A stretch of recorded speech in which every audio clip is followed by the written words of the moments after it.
Welcome to my YouTube channel. Kung bago ka lang sa channel na to at true-blooded Aldab Nation ka, tama po ang channel na pinuntahan mo. Kaya considering na po kitang bagong subscriber. At huwag mong kalimutan pindutin yung bell para lagi po kang updated sa bagong video na ilalabas ko. Salamat po sa iyong pag-click sa channel na to. Welcome back mga kaaldab. Ito na naman po ang inyong lingkod, si Mr. Destiny, at napakaganda nga po ng update natin.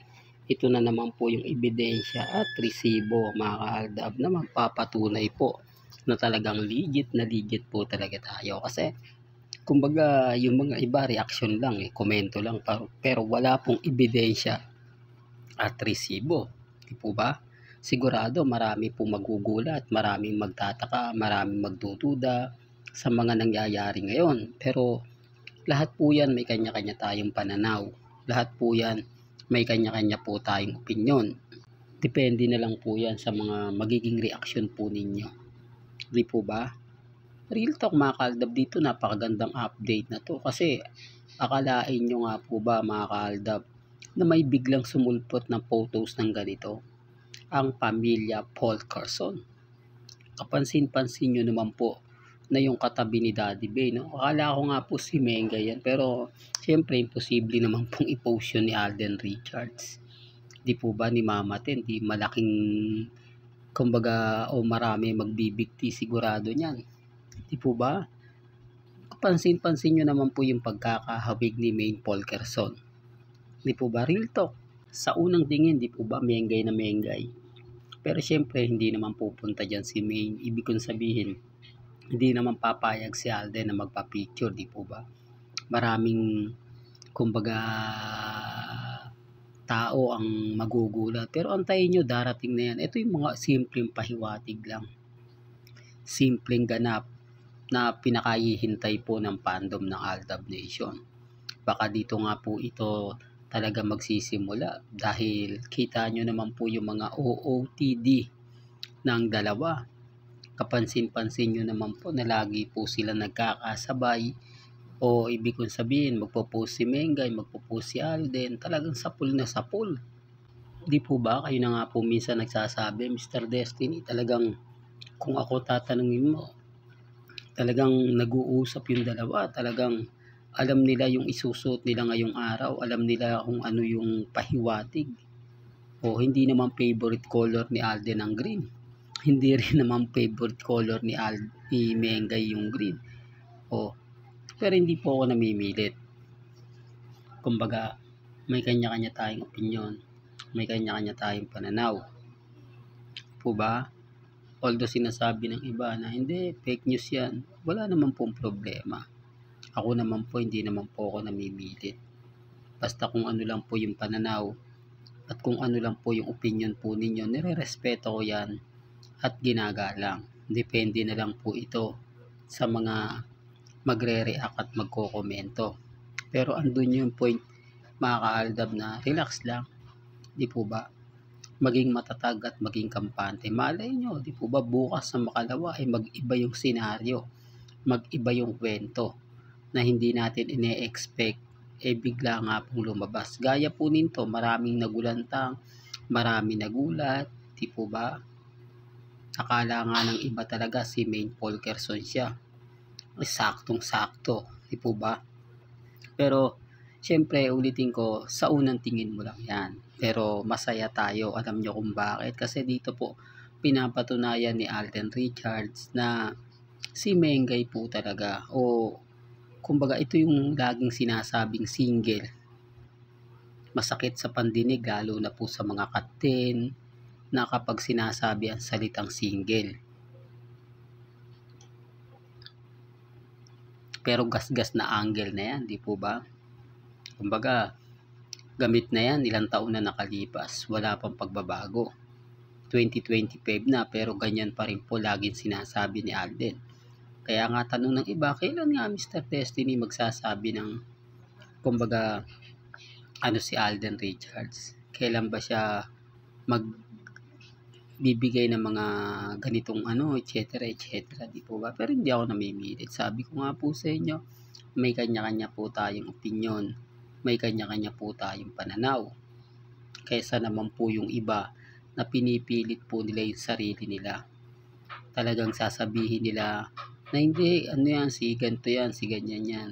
Wala naman pong problema. Gaya nga po na sinasabi natin, hindi po ako namimilit. May mga bagay-bagay po na kayo po talaga yung magre-react nito at magko-komento. Basta sa akin, masaya na po ako sa mga binabalita ko. Masaya na po ako sa mga nakikita natin. Kasi kung totoo po yung mga sinasabi nila, diyan pa lang po sa Stardust Makati ni Alden Richards pwedeng pumunta si Catherine. Pero bakit wala? Kapag si Alden nagpo-post, si Mama Ten at yung mga ibang legit o yung mga kamag-anak ni Alden, hindi nila kasama. Kaya nga sabi ko sa inyo, alam ko nakikita rin ito, nababasa rin ito ni Alden, yung mga lumalabas ngayon sa mga Katnel, bagong project, di po ba? Sa tingin mo, kung may relasyon kayo, papayag ka ba na may tsapera ka? Papayag ka ba na kumbaga may mga iba to sa'yo na hindi maganda at hindi kaaya-aya? Hindi, real talk mga kaaldab.